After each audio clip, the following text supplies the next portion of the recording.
আল্লাহ বলেন, গোলাম তুমি মনে করেছো তোমার হাড্ডি গুড্ডি পচে যাবে, তোমাকে আমি একত্রিত করে আবার বানাতে পারবো না?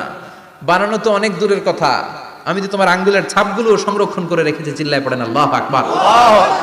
1880 সালে স্যার ফ্রান্সিস গাল্টন নামে একজন বিজ্ঞানী, তিনি আবিষ্কার করেছেন যে আমাদের আঙ্গুলের ছাপগুলো আলাদা, ফিঙ্গারপ্রিন্ট আলাদা। এই 10টা আঙ্গুলের একটার সাথে আরেকটার কোনো মিল নাই। এই পৃথিবীতে যদি 600 কোটি মানুষ হয় তাহলে 6000 কোটি আঙ্গুল, একটা আঙ্গুলের সাথে আরেকটা আঙ্গুলের ছাপের মিল আছে? যারা সিগনেচার দিতে পারে না এরা কি দেয়? টিপসই দেয়। সুবহানাল্লাহ কোন কি ম্যাজিক আল্লাহ আঙ্গুলে রেখে দিয়েছে, একটা আঙ্গুলের ছাপের সাথে আরেকটা আঙ্গুলের ছাপের মিল নাই। এখন এই বায়োমেট্রিক অথেন্টিকেশনের জন্য অনেক জায়গায় দিতে হয়।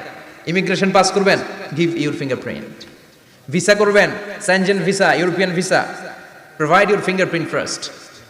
কানাডান এম্বাসিতে গিয়েছিলাম, সব আঙ্গুলের আলাদা আলাদা ফিঙ্গারপ্রিন্ট রেখেছে। এখন এটা অথেন্টিকেশনের জন্য সিকিউরিটি পারপাস খুব গুরুত্বপূর্ণ। কিন্তু 1500 বছর আগে, 1880 মানে কি 200 বছর তো না, 200 বছর আগে বিজ্ঞানীরা আবিষ্কার করলো। 1500 বছর আগে সূরাতুল কিয়ামার ভিতরে ফিঙ্গারপ্রিন্টের কথা বলেছে কে? আল্লাহ। আর পায়ের টারে বলে ফুটপ্রিন্ট। এটা প্রাণীদের ক্ষেত্রে প্রযোজ্য, কারণ প্রাণীদের আঙ্গুল নাই, আছে? ওদের আছে পা। বাঘের কয় পা? কথা কয় না, 4 পা। বাঘের হাত কয়টা? হাত নাই, ওদের পা, ফলে ওদের ফুটপ্রিন্ট লাগে। সুন্দরবনে কয়টা বাঘ আছে এটার একটা হিসাব আছে।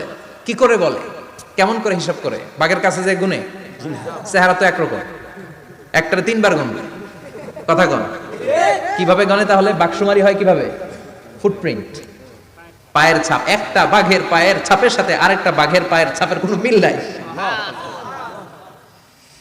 আবার কাবা ঘরের পাশে একটা ছোট্ট জায়গা আছে, এই জায়গার মধ্যে রব্বুল আলামিন সব নবীদের পিতা সাইয়েদনা ইব্রাহিম আলাইহিস সালামের ফুটপ্রিন্ট রেখে দিয়েছেন।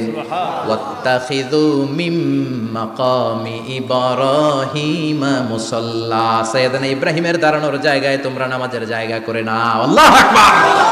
সাইয়েদনা ইব্রাহিম আলাইহিস সালামের পায়ের ছাপ আছে কিন্তু মাকাম ইব্রাহিম, আর সাইয়েদনা আদম আলাইহিস সালামের পায়ের ছাপ আছে অ্যাডামস পিকে, শ্রীলঙ্কার ওই পাহাড়ে। তো যেদিন আদম আলাইহিস সালামকে আল্লাহ ওখানে পাঠিয়ে দিয়েছিলেন, ওই দিনটা ছিল জুমার দিন। সুবহানাল্লাহ নাই? সুবহানাল্লাহ। বাড়িতে যায় বলেন, চিল্লায় পড়েন আল্লাহ।